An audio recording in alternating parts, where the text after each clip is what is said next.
Is it time to buy or sell Hedera Hashgraph? Okay, first off, read this disclaimer carefully and do your good deed of the day by liking and subscribing. So here is the pair. Hedera Hashgraph / USD, HBAR / USD is the ticker. Okay.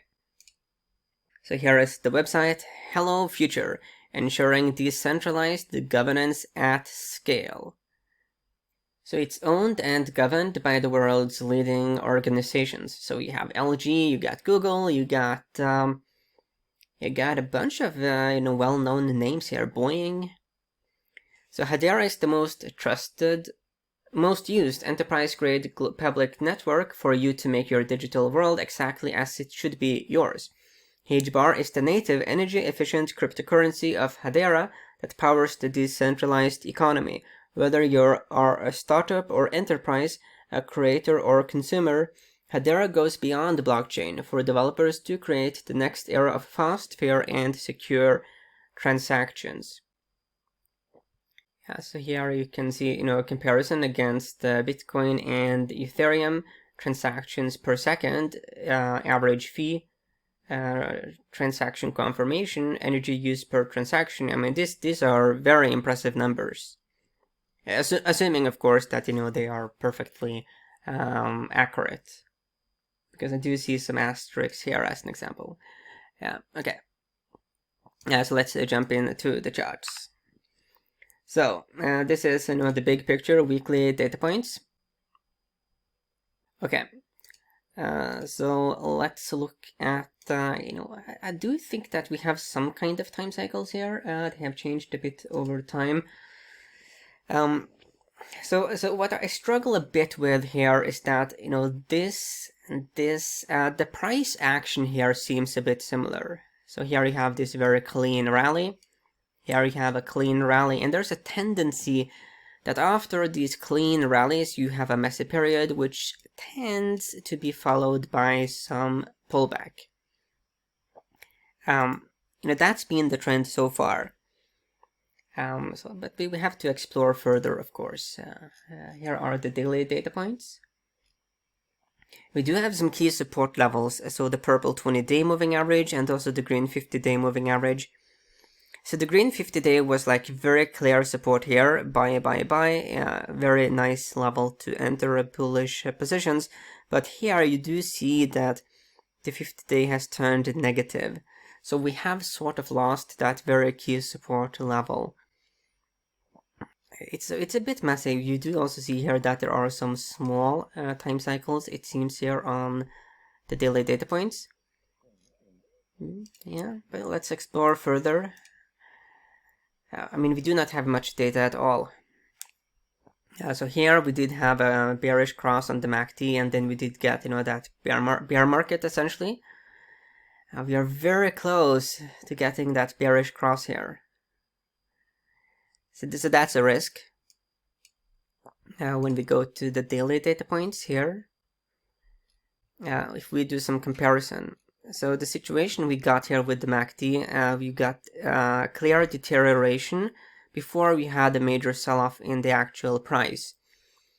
Here we have seen a very substantial deterioration in the MACD, but we haven't seen that, major deterioration in the actual price yet, like we saw here.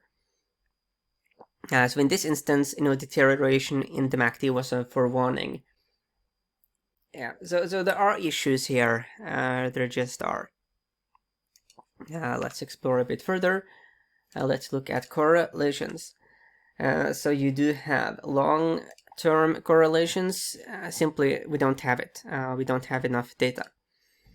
But looking at daily data points, we do have a 58% positive with the S&P 500. 81% positive with Bitcoin, so strong positive correlation, minus 35% with the gold, and 63% positive with the dollar index.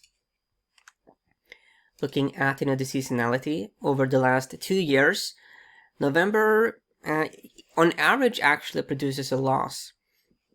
December is a very weak month, so that is more bearish. Though January and February are really strong, though we only have 2 years of data. So we have to be super careful about jumping to conclusions when we have this little data. So let's just look at some other cryptos while we are at it. So to sum up my take for, Hedera, I do think that the current setup is risky for the bulls. It just is. If I was long, I definitively would want to have a tighter stop. Yeah, and the historical study did suggest that there's a risk of a more serious pullback. But we don't have that much data anyway, so it's one of those situations where we have so little data that we have to be especially nimble. Okay, so here is Bitcoin. We got up into this high territory, and you can see here on this wicks that we are struggling a bit. We just are the buyers try to push higher, but then we run out of buyers. Yeah. So this is one of the reasons why I hoped we would actually try to make a new all-time high in Bitcoin towards the end of the year, but instead, the bulls got very ambitious and they got into the exact problem I feared. Going to the daily data points, yeah, we do have this deterioration here in the MACD, but that is very much to be expected when we are sort of stuck a bit here. Yeah, it's a very messy situation here for Bitcoin, because looking at it historically, it is very, very dependent on momentum. So as long as it has that torrent of new buyers stepping in and all the buyers adding to their positions, then we can keep making these highs. The problem is that when that stops, that's when it becomes very dire. So it's you do have a bit of a